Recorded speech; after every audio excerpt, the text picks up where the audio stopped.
सबसे पहले तो भोपाल में आज ये मेट्रो का पहला चरण, इसके शुभारंभ पर मैं भोपाल की जनता को बहुत बहुत शुभकामनाएं, बहुत बहुत बधाई देता हूं।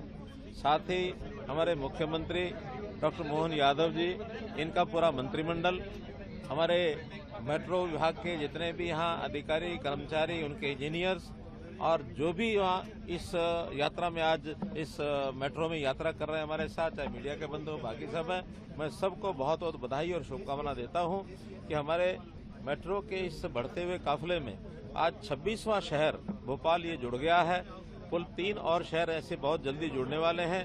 29 शहरों में ये जो मेट्रो की कुल लंबाई है, ये आज इस मेट्रो की लंबाई को मिलाकर 1090 किलोमीटर हो गई है।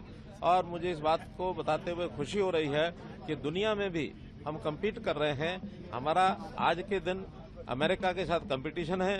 अमेरिका की कुल मेट्रो लाइन 1400 किलोमीटर की है, हम लगभग 1100 किलोमीटर पहुंच गए हैं। आने वाले 2 वर्ष के अंदर अंदर हम मेट्रो की हमारी जो 900 किलोमीटर की पाइपलाइन में मेट्रो चल रही है, उसमें से जैसे ही 300 किलोमीटर और बढ़ेगी, हम अमेरिका को भी पार कर जाएंगे और दुनिया में दूसरा देश बन जाएंगे मेट्रो के मामले में। पहला चाइना, दूसरा भारतवर्ष। तो इस नाते से इस मेट्रो का लाभ जहाँ मिलियनियर सिटीज हैं, खास करके 25 लाख की आबादी जहाँ जहाँ होती है, उनको सबको मेट्रो की सौगात मिलती है। उसमें हमारा भोपाल शहर है, साथ में इंदौर है। इंदौर की भी मेट्रो पहले चल रही है, अगले चरण की मेट्रो का काम भी शीघ्र अब शुरू होने वाला है। तो इसलिए इन दोनों शहरों में मेट्रो की सौगात दोनों शहरों के लोगों को जो मिल रही है, इसका लाभ सब लोग उठाएंगे। मेट्रो का अपना लाभ लोगों को समय की बचत होती है, साधनों की, पैसे की भी बचत होती है।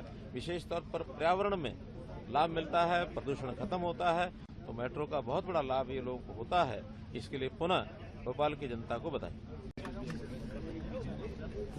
दिसंबर महीना खत्म होते होते सौगातों का सिलसिला लगातार चल रहा है। सरकार के 2 वर्ष के पूरे होने में हमारे इसी वर्ष 2 मेट्रो ट्रेन की सौगातें मिली है। मैं माननीय मंत्री श्रीमान मनोहर खट्टर साहब के साथ आज इस यात्रा में हूँ। प्रदेश की जनता को बधाई, भोपाल की जनता को बधाई। और 5,800 करोड़ के 262 कामों का भी आज भूमि पूजन लोकार्पण हुआ है।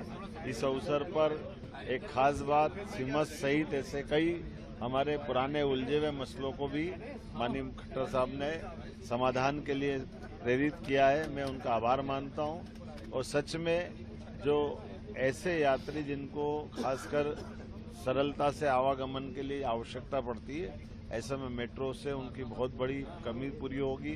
खासकर एम्स में मरीजों को आने जाने के लिए, उनके परिजनों को आने जाने के लिए। और अभी तो रेलवे स्टेशन से जोड़कर मेट्रो चला रहे हैं, तो बीच में किसी की आवश्यकता ही नहीं पड़ेगी। एक ट्रेन से उतरो, दूसरी ट्रेन में बैठ जाओ, मुकाम तक पहुंचो। मैं मान के चलता हूँ इन सौगातों से हमारी जिंदगी में राहत भी मिलेगी और पर्यावरण और कई प्रकार की जो कठिनाई होती है उससे भी निजात मिलेगी।